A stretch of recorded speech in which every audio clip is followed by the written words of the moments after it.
بسم اللہ الرحمن الرحیم نحمد و نصلی علی رسولہ الکریم۔ السلام علیکم ورحمۃ اللہ وبرکاتہ۔ انکل باتونی ہمارا یوٹیوب چینل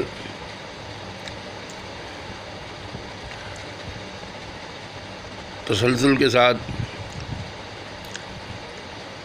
مختصر کلام کی کوشش کرتے ہوئے سادہ الفاظوں میں عوامی سطح پہ گفتگو کرتے ہوئے وقت کی ضرورت کو سامنے رکھتے ہوئے موقع بہ موقع مختلف عنوانات پر روشنی ڈالتا ہے، اس انداز سے کہ اس میں عام زندگی کی مثالیں موجود ہوں جس سے کہ معاملے کو سمجھنا آسان ہو۔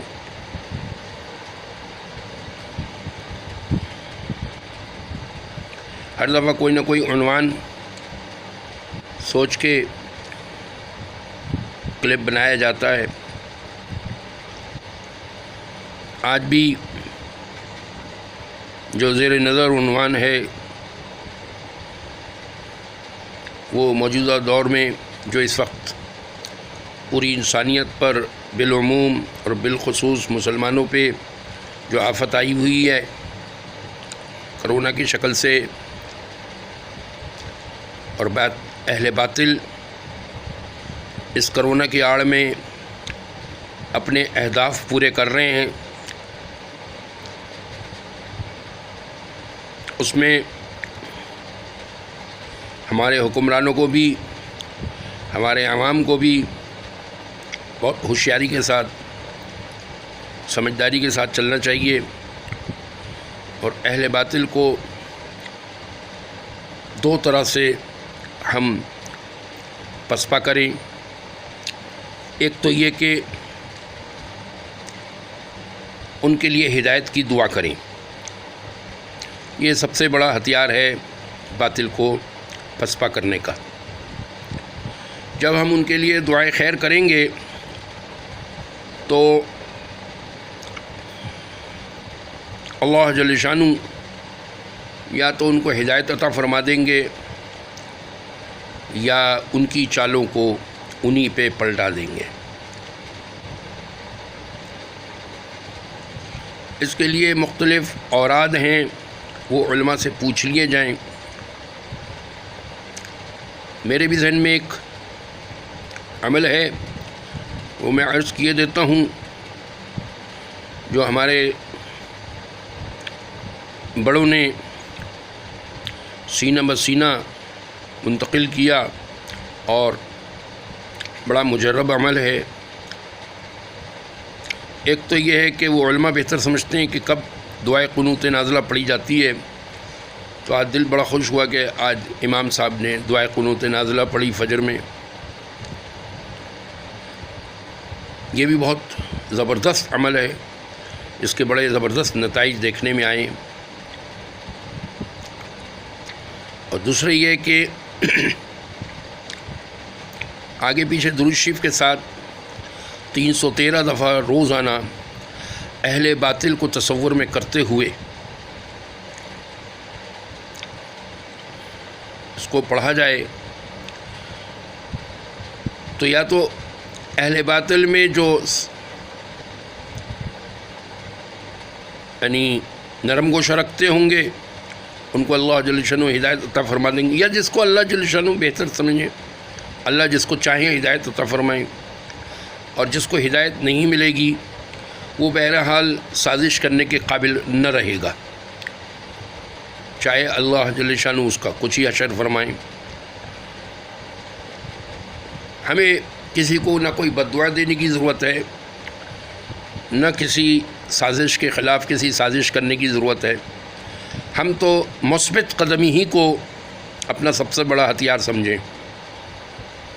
وہ عمل ہے بسم اللہ الرحمن الرحیم، اللہم انا نجعلک فی نحورہم ونعوذ بک من شرورہم یہ 313 دفعہ پوری توجہ دھیان کے ساتھ ہم روزانہ پڑھیں، اور پوری دنیا میں جتنا باطل پھیلا ہوا ہے اس کو ذہن میں تصور میں لیتے ہوئے پڑھیں۔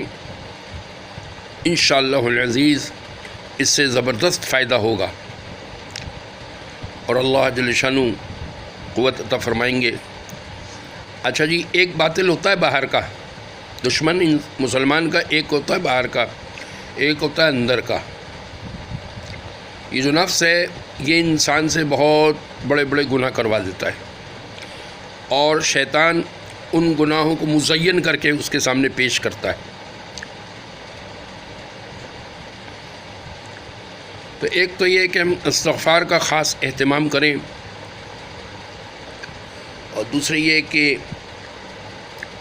آیت کریمہ کو اہتمام سے پڑھیں۔ اس کے لیے بھی یہ ارشاد فرماتے ہیں کہ آگے پیچھے درود شریف کے ساتھ 313 دفعہ اعوذ باللہ من الشیطان الرجیم بسم اللہ الرحمن الرحیم لا الہ الا انت سبحانک انی کنت من الظالمین۔ جب ظالمین پہ آئیں تو اپنے گناہوں پہ پوری توجہ ہو، اپنی غفلتوں پہ پوری توجہ ہو، بالخصوص کفار تک جو ہم نے دعوت نہیں پہنچائی کلمے کی، بالخصوص ان فساق و فجار کو ہم نے دعوت حق نہیں پہنچائی، جنہوں نے کفار کا ہاتھ مضبوط کیا اپنے فسق و فجور کے ذریعے سے۔ ہم نے ان لبرلز کو دعوت حق نہیں پہنچائی جنہوں نے باوجود نمازی ہونے کے، باوجود ان کی عورتوں کے سر پہ ایک اسکارف ہونے کے جو مشابہ ہوتا ہے اغیار کی طرز پہ، ان سب کو دعوت پہنچانے کی ضرورت ہے، چاہے بالمشافہ پہنچائیں، چاہے خطوط کے ذریعے پہنچائیں، چاہے ان کی ضیافت کر کے پہنچائیں، چاہے ان کی ضیافت قبول کر کے پہنچائیں، مگر دعوت کا پہنچنا بہت ضروری ہے۔ یہ ان کا حق ہے، یہ ان کی امانت ہے۔ اس کو ضروری سمجھتے ہوئے ہم دعوت کے کام میں اپنے آپ کو جوڑیں، اور یہ جو آیت کریمہ پڑھی گئی اس کا بھی اہتمام کریں، استغفار کا بھی اہتمام ہو، اور وہ جو عرض کیا گیا اللہم انا نجعلک فی نحورہم ونعوذ بک من شرورہم، یہ بھی اصل میں دعائے قنوت نازلہ کا مخفف ہے، یہ اس کا خلاصہ ہے۔ جس طریقے سے دعائے قنوت نازلہ پر اثر ہے، اس طریقے سے انفرادی حیثیت میں یہ بھی بہت پر اثر ہے۔ تو اس کو بھئی ہم اپنے معمولات میں لے کے آئیں، اور اس وقت مکمل توجہ الی اللہ کی ضرورت ہے، اور اس کو ہم اپنے اوپر لازم کریں بھائی، تو کہیں جا کے حالات ہمارے حق میں ہوں گے۔ اللہ کی ناراضگی کی شدت کا اندازہ ہمیں سچ پوچھو تو ہو نہیں رہا۔ ہم سوچیں تو صحیح کہ زندگی میں پہلی دفعہ، بلکہ تاریخ میں پہلی دفعہ ایسا ہو رہا ہے کہ پوری دنیا ایک ساتھ لپیٹے میں آئی ہے۔ اللہ کے غصے کا عالم تو دیکھیے آپ۔ اللہ ہم سب کی حفاظت فرمائے۔ مع السلام۔